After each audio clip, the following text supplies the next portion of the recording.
Are you ready yet, Carmine? We're gonna be rolling. Come on, let's go. I'm not ready, Erica. I listened to the feedback we got from last week's show. Seems like we have just a ton of information, so I'm trying to condense some of this information into. Let me see what you have. All right, take a look. Alex Smith has the 4th best win percentage since 2013. We talked about this last week. You're right. Tom Brady, 3 touchdowns in the first quarter for the first time. What can Tom Terrific do? Yeah, he's doing it all, you're right. Ravens D, 4 picks, 1 fumble in the first 2 games. That's 5 turnovers in back-to-back games. Okay, we'll wait next week to talk about that. They beat the Bengals and the Browns, and that's not important. Joe Thomas, 10,000 consecutive snaps. Look at this, that's so impressive. I can do that all day, Carmen. That's not the snaps. You know that's not the snaps I'm talking about. All right, I know. For a big guy to not miss the play, that's pretty impressive. All right, I'll tell you, give me another minute or so. I'll meet you in there. You get things started. All right.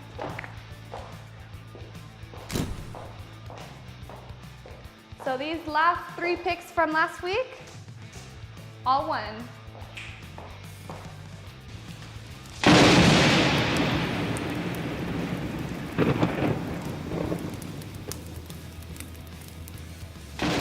Hey everyone, welcome to Fired Up Football. I'm Erica Timm, and this is your host, CAMEO Carmine.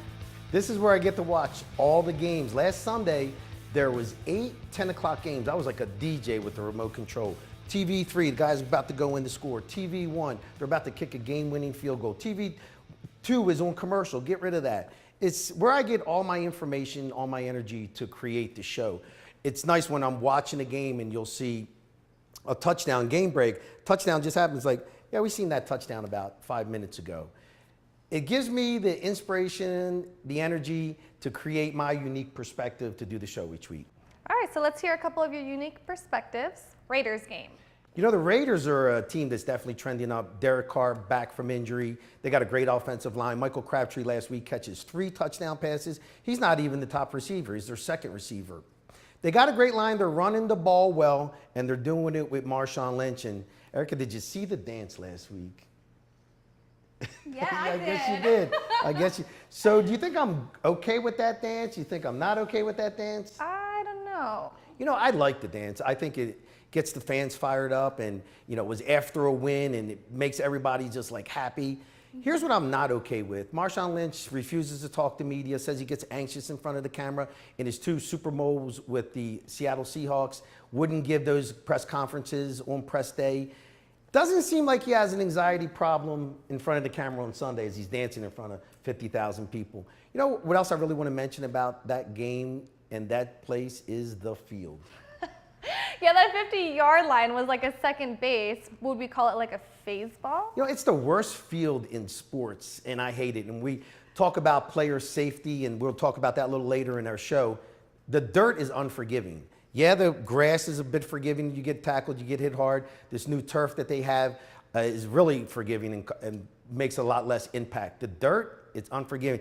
It's unacceptable, that stadium is to me.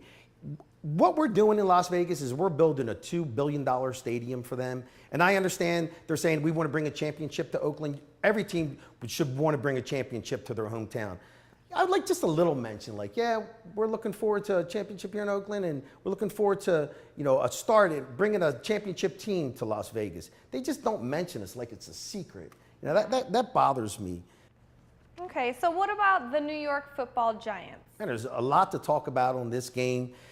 It was Monday Night Football. It was a Giants home opener. They had lost in Dallas. They're going in 0-1. They had 7 consecutive games scoring less than 20 points. Ben McAdoo, why not pull every stop on this game? Why not do a reversal on the opening kickoff? Your line can't hold the defenders, and you're still running these patterns where it takes a while, a double move, and you need a little extra time for the receiver to get open. You don't have that extra time.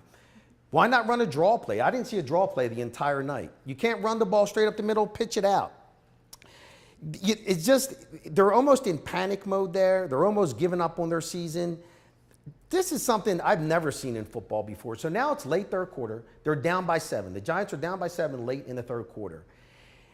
Matthew Stafford walks up to the line and calls an audible. He calls this audible, and he uses Kershaw as the audible word.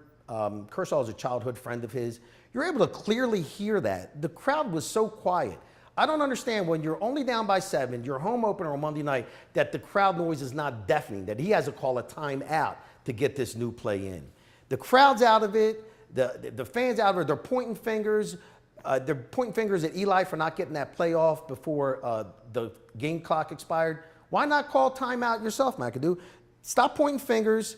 There's no time to panic. Fix the front line or fake fix the front line. Change your play calling and get a few wins. All right, so fantasy players is up next. Samij Perine. You know, this guy got a lot of touches last week. He's a running back for the Washington Redskins. Erica, why did he get a lot of touches last week? Fat Rob. Fat Rob got injured. I made her say that. She didn't want to say it, but I did anyways. Who you got next? All right, so I have Jalen Richard. So Jalen Richard's running back for Oakland. I think Marshawn Lynch is going to develop more of a short yardage, goal line situation between the tackles. This guy had 18 fantasy points last week, catching the ball, running the ball. Add him, running back Oakland, Richard. J.J. Nelson. This guy's 5'10", 160, receiver for the Arizona Cardinals. He's their go-to guy right now. Fitzgerald is still an excellent player, probably future Hall of Famer. I'm adding him this week on my team. Marquise Lee. Marquise Lee now takes the #1 position on the Jacksonville Jaguars as a receiver. Allen Robinson out for the year. He's going to get all the looks. All right, so now we're going to the picks. And remember last week we gave you 3 teams and they all won. So let's talk about the Chiefs. Yeah, yes, our picks all did win last week. And I'm going to pick the Chiefs again this week. They're playing the Chargers. Chargers lost their last 2 games by missed field goals. I think they'll find a way to lose again this week. I like the Chiefs -3. Okay, so Packers is next. I hate this team. Well, my dad is not going to be happy when he hears that. Well, here's the thing. They're at home against the Bengals. The Bengals have yet to score a touchdown this season. The Packers are -8.5 at home. I like them a lot. Okay, Broncos. Broncos are -3, and they're at the Bills. Bills should have won that game last week against the Panthers. I do think the Panthers have some trouble. Zay Jones should have caught that pass. Broncos are just playing out of their mind. Just beat the Cowboys down. -3 at the Bills. I like the Broncos. Our last 4th pick is the Eagles. Yeah, we're giving you 4 picks this week, and the Eagles are at home -6 against the Giants. The Giants, we talked about them. They're not scoring a lot of points. The Eagles, they gave Kansas City a run for their money last week. I like the Eagles -6 at home. All right, Carmine, so what's got you fired up? I'll tell you what's got me fired up this week, and it's player safety. I think there's just not enough being done to prevent injury in the NFL. Here's a modern day football helmet, and as you can see, it's got the pads that are filled with air. When I played high school football, you took your helmet off, there'd be a pad that fell on the ground. You got to grab it, you try to snap it back in. These pads are permanently in the helmet. The player puts on the helmet, and they inflate it with air to actually mold the shape of their head. The helmets have come a long way, but I think they can come further. And by what that I mean is putting sensors inside of the helmet that measure trauma, that measure impact. So those are the sensors that the car companies use in the crash test. That is right. So if you watch a car commercial and they're showing like how our car is so safe and it's a head-on collision and those crash test dummies are in there and they've got what the sensors all over their bodies that measure like, hey, we prevented a head injury, we prevented a shoulder injury. Let's put those sensors in the helmet.